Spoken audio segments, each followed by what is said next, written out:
My Twitter story. Some years ago, I went into my technology teacher, who I had paid $75 an hour to train me because I didn't know anything about computers. I was 58 years old. And I said, son, talk to me about Twitter. He said, oh, it's not anything you would like, Dr. Mike, you wouldn't like it at all. You're a very private man. I said, I know, but what do they mean about a tweet? What's a tweet? Now, of course, Elon has changed that now to the X factory here. But I said, explain. He said, it's not for you. You don't need to know about it. Don't let anybody deprive you of something you feel you should know about. Focus on it. Remember I said that. Every day of your life, there's someone trying to hide information from you every second of your lifetime. I said, well, explain it. He was mad. Don't know why. He said, if you're in a restaurant and you want someone to know where you're eating, you can send them a tweet. He said, you're not the kind of guy to tell everybody where you're eating. Well, that wasn't the point. I said, okay. I said, I love wisdom keys. I have hundreds of my books with wisdom keys. When you want something you've never had, you've got to do something you've never done. When you open your hand, God opens his windows. What you're willing to walk away from determines what God will bring to you. I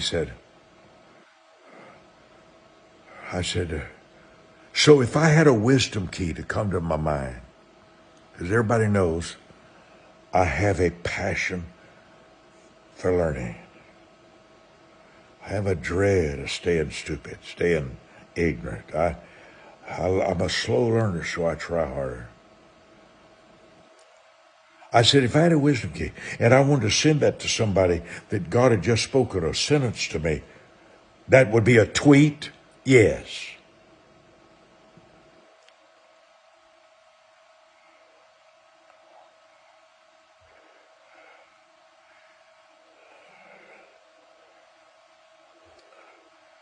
A few months later, I'm looking here and I'm reading. I joined Twitter. I see a girl's picture from Brazil. I didn't know if she weighed 300 pounds or 100. I didn't know anything about her, but I loved what I saw in her eyes. Her picture was not a smiling picture. I dated hundreds of people. I was single 42 years, but I loved what I saw. I have an addiction to integrity.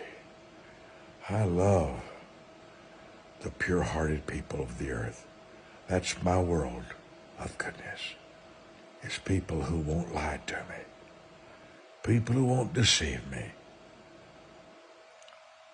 I said to some of my staff, I said, I want to meet this person, this girl. I had no idea how old she was. I knew nothing. She was not smiling in her picture. I just saw her eyes were very real and genuine. I made contact.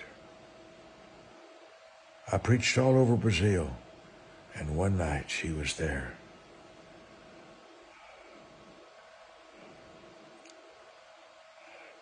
And that night I went back to my hotel room, and I called one of my baby sisters.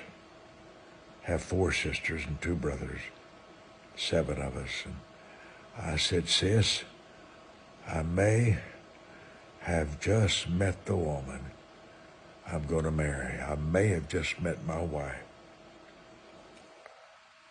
And it happened. 3 things I want you to see in this. Number 1, I wanted to know something that someone tried to stop me from knowing. Number 2, I felt in my heart the, the, the fragrance of integrity. When you get around integrity, stay. Stay. When you get around a deceiver, exit, run, get out of there. Number 3 is somewhere there's a person God has for you, and you need them. Never be ashamed of needing somebody. Never be ashamed of reaching. Reaching for somebody is not a sign of weakness. It's the sign of wisdom. So glad you're in my life. Mike Murdock here. I'm making these little 5-minute talks tonight.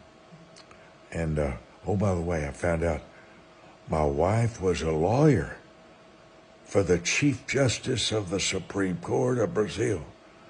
She had more brains in her little finger, than I had in my future. Somewhere, somebody needs who you are.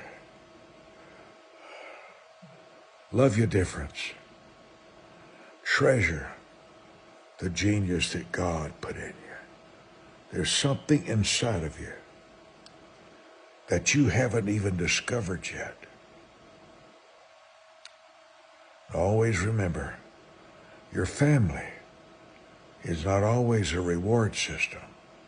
Sometimes your family is preparation for your days ahead. In your home, you'll learn adaptation. In your house, you'll learn conversation. In your house, your house is a place of learning.